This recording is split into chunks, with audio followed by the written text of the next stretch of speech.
हमारे भोले महादेव की कुछ ऐसी कहानियां बताऊंगा कि सुन के आपको मजा आ जाएगा। तीसरी और आखिरी वाली कहानी सुन के तो आप चकित रह जाओगे। वीडियो को आखिर तक जरूर देखना। उसके पहले चैनल को सब्सक्राइब करना नहीं भूलना। तो चलो शुरू करते हैं। नंबर 1। जब भगवान शिव और माता पार्वती के विवाह का समय आया तो महादेव की बारात कुछ अलग ही थी। शिवजी विचित्र रूप में थे। बारात में देवता भी थे, मगर साथ ही भूत प्रेत, पिशाच, नाग और अघोरी भी थे।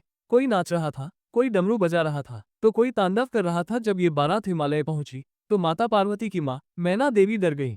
उन्होंने शिवजी को देखकर कहा, क्या यही मेरे दामाद है? पर जैसे ही शिवजी ने सुंदर स्वरूप धारण किया, सब चकित रह गए। माँ मैना भी मुस्कुराने लगी और फिर धूमधाम से शिव पार्वती का विवाह हुआ।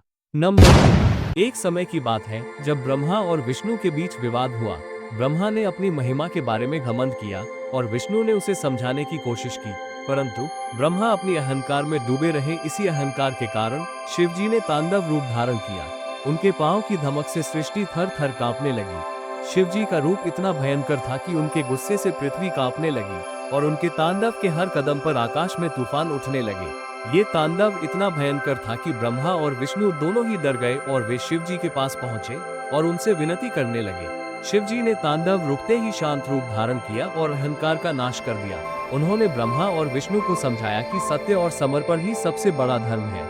नंबर 3। एक बार रावण अपने अहंकार और शक्ति प्रदर्शन के कारण कैलाश पर्वत उठाने जा रहे थे, जहां हमारे भोले महादेव निवास करते हैं। जैसे ही उसने पर्वत उठाना शुरू किया, शिवजी को अपने यह उसकी अहंकारपूर्ण प्रवृत्ति लगी।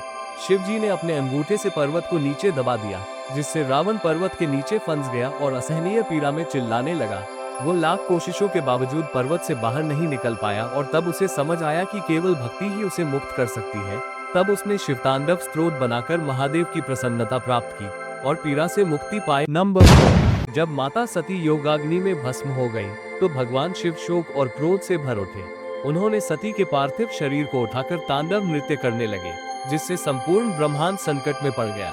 तब भगवान विष्णु ने अपने सुदर्शन चक्र से सती के शरीर को खंड खंड कर दिया, जिससे वे विभिन्न स्थानों पर गिरे और वे स्थान शक्तिपीठ कहलाए। नंबर 5। एक दिन माता पार्वती स्नान करने जाती हैं और गणेश जी से कहती हैं, बेटा जब तक मैं बाहर ना आऊं, किसी को अंदर मत आने देना। तभी महादेव आते हैं और भीतर जाने लगते हैं, लेकिन गणेश जी रोकते हुए कहते हैं, माता ने आज्ञा दी है, कोई अंदर नहीं जा सकता। महादेव समझाते हैं, लेकिन गणेश जी नहीं हटते। अपने पुत्र से अनजान महादेव क्रोधित होकर त्रिशूल उठाते हैं और एक ही वार में गणेश जी का सिर काट देते हैं। माता पार्वती बाहर आकर विलाप करती हैं और कहती है, अगर मेरे पुत्र को पुनर्जीवित नहीं किया गया तो मैं संपूर्ण सृष्टि को नष्ट कर दूंगी। तभी महादेव गणों को आदेश देते हैं, उत्तर दिशा में पहले मिलने वाले जीव का सिर लाओ। गण हाथी का सिर लाते हैं। महादेव उसे गणेश जी के धड़ पर स्थापित कर पुनर्जीवित कर देते हैं और घोषणा करते हैं, आज से गणेश प्रथम पूज्य होंगे। लाइक और सब्सक्राइब करना नहीं भूलना।